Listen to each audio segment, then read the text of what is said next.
Bonsoir, Maestro Giuliano Carella. Bonsoir. Bonsoir. Merci de nous accueillir ici dans l'antichambre. On entend déjà les instrumentistes qui sont en train de se préparer pour la générale de Francesca da Rimini. Nous n'aurons pas le temps d'évoquer l'ensemble de votre carrière. Moi, je voulais qu'on commence cette conversation avec un objet emblématique, l'objet emblématique du chef d'orchestre qui est la baguette. Baguette qui, pour vous, est encore un peu plus spéciale et je crois qu'elle vous ramène à chaque fois à votre enfance. Il y a une personne importante et elle vous ramène toujours à ce choix qui est le vôtre d'avoir voulu être chef d'orchestre. Mais une partie très importante de ce choix, c'est naturellement les souvenirs de mon grand-père, le père de ma mère, que malheureusement, je n'ai pas eu la possibilité de connaître, mais que c'était aussi chef d'orchestre. Et alors, j'étais naturellement fasciné par ce métier, par cet art magnifique. Et je peux dire vraiment que je suis en train de faire la vie et les métiers que je me suis toujours souhaité. Et comme vous souvenez, j'ai toujours encore la baguette de mon grand-père qui m'accompagnait toujours. Je la prends pas ce soir pour diriger la générale de Francesca da Rimini, mais c'est toujours à côté de moi pour me souvenir la beauté et la magie de ce métier incroyable que j'ai la chance de faire. Comment vous définiriez le métier de chef d'orchestre? Est-ce que vous avez une métaphore, une image que les chefs d'orchestre n'utilisent pas beaucoup quand ils travaillent sur la partition? Vous dites, vous vous sentez comme un coureur automobile. Mais alors, qu'on étudie, comme par exemple aujourd'hui, avant une répétition importante ou avant une représentation, je trouve que c'est très important de voir et d'étudier encore une fois la partition. Je débutais toujours cette habitude. Et alors, comme je vous disais tout à l'heure, je me sens un peu comme un pilote de Formule 1 qui fait un tour lentement sur la piste avant de faire la vraie course là, avec la voiture. Si vous me demandez une métaphore le métier de chef d'orchestre, je pense toujours que c'est un métier qui c'est très, très, très lié à la communication. C'est très, très lié au travail et à faire de la musique avec des autres musiciens, avec des autres êtres humains. Alors je pense que le métier de le chef d'orchestre, c'est un peu celle de prendre les individualités, je parle très mal en français, de les autres musiciens et de faire un message commun. Je pense que le chef d'orchestre, ça fonctionne un peu comme une lente prismatique à l'envers. Alors, il ne décompose pas une lumière dans le spectre chromatique, mais fait exactement l'envers. Il prend beaucoup de couleurs des autres et il cherche de faire sortir une lumière unique. C'est ce que je pense comme métier de chef d'orchestre. Je pense à un film de Federico Fellini, Oui. Prova d'orchestra, où il y a une sorte de chef d'orchestre démiurge, Oui. autoritaire, etc. C'est pas du tout la relation que vous avez envie d'établir avec les musiciens. Non, là c'est un film magnifique, mais qui se raconte, comme dire, surtout l'incommunicabilité, je pense, de l'être humain. Par contre, nous sommes complètement de l'autre côté. Nous cherchons la communication, nous cherchons de travailler avec les autres. Il faut dire aussi une chose qu'il ne faut jamais oublier, qu'un chef d'orchestre seul, ça sert à rien. C'est quelque chose qui vivent, qu'il y a un sens seulement d'aller faire musique avec les autres. C'est pour ça que j'aime travailler avec les musiciennes. J'aime les musiciennes. Et quelqu'un qui a décidé de consacrer sa vie à la musique, c'est quelqu'un de très bien. Alors c'est pour ça que j'ai une chance incroyable de travailler et de vivre avec des musiciens. Vous retrouvez ici les musiciens de l'Orchestre Philharmonique de Strasbourg et le chœur de l'Opéra du Rhin. Orchestre que vous avez déjà rencontré Oui. 2 reprises. Oui. Quel effet ça fait de retrouver un orchestre si tant est qu'il y ait les mêmes musiciens et que l'humeur d'un orchestre n'est pas le même au travers des années et des œuvres. Mais non, j'ai trouvé l'Orchestre Philharmonique de Strasbourg dans une forme réellement formidable. Et c'est un orchestre que je trouve vraiment à un niveau superbe. Et je trouve que cette groupe de musiciennes, de très vaillantes musiciennes, il est très intéressé à la tradition, mais même à les nouveautés. C'est un mélange réellement incroyable de qualités extraordinaires. C'est un orchestre réellement formidable.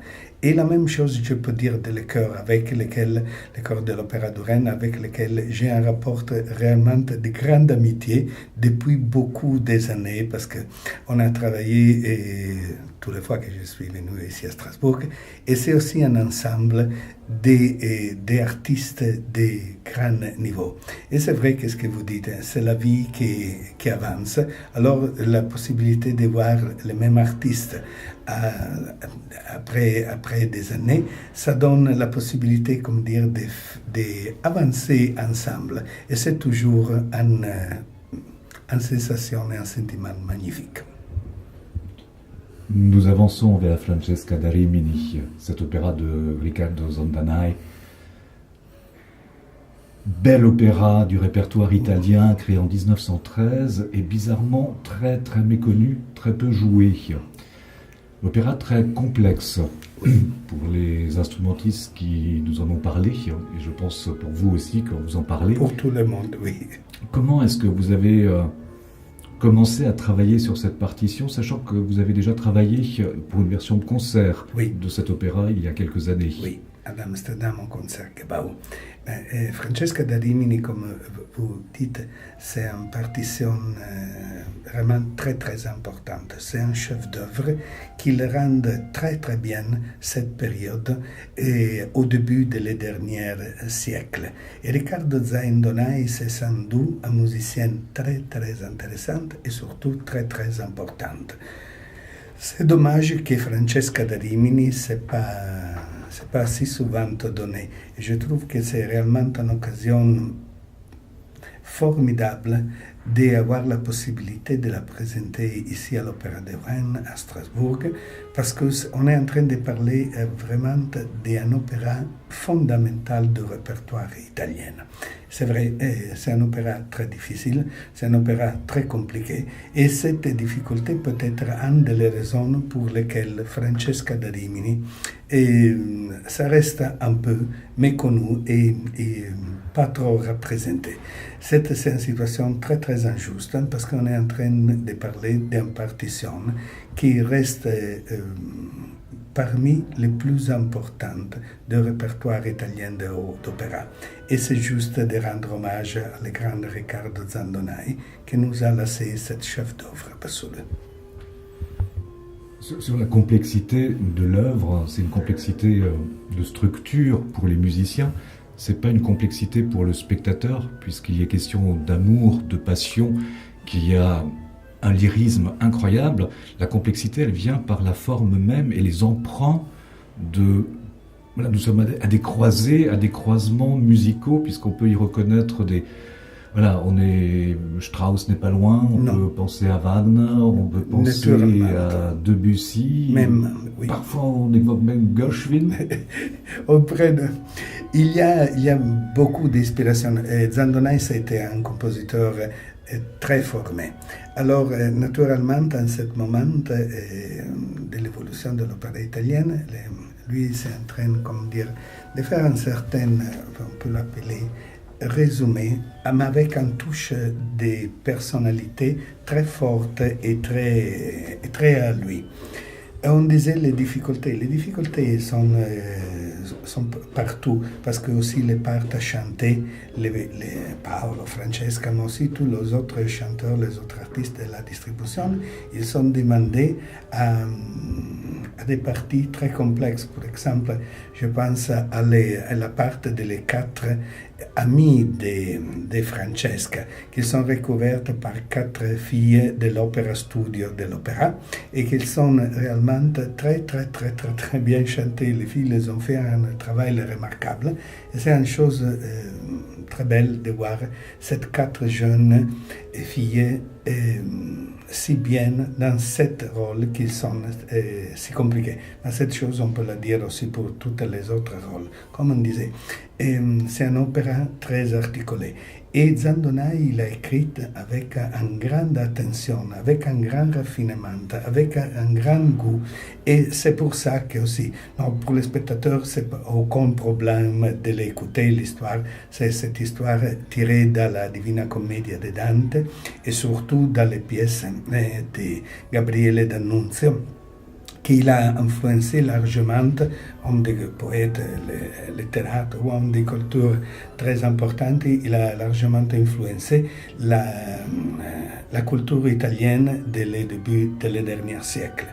Mais toutes ces choses mises ensemble, ils font vraiment une partition très complexe et très bien construite. Et c'est naturellement un des challenges de cette œuvre magnifique. Si je vous demandais, Maestro Carella, de prendre la position de l'auditeur et du spectateur, qu'est-ce qui vous touche tout particulièrement dans cette œuvre de Zandonai? Moi, personnellement, ça me touche... Alors, ça me touche tout, il faut dire. Cherchant de résumer un aspect important, je trouve qu'il y a une grande sincérité d'abord dans cette musique. Il y a un grand élan vers la recherche, avec un respect de le passé très important. Et tout est magnifique. Il y a 2 duos d'amour qui sont... superbe. Il y a dans le deuxième acte cette scène de la bataille au château de Gradara, qui c'est vraiment un morceau d'ensemble très important. Mais il y a aussi l'introduction du premier acte avec les 4 filles, comme on disait, avec il giullare. Et tout vraiment, c'est très difficile de dire un parti particulier. Moi, personnellement, je trouve très charmante les références à la mer qu'il y a dans cet opéra, que je trouve toujours très touchantes. Ils sont un moment particulier, que c'est peut-être le moment plus intimement lié à l'expérience de Debussy. Et cette, je trouve particulièrement charmante.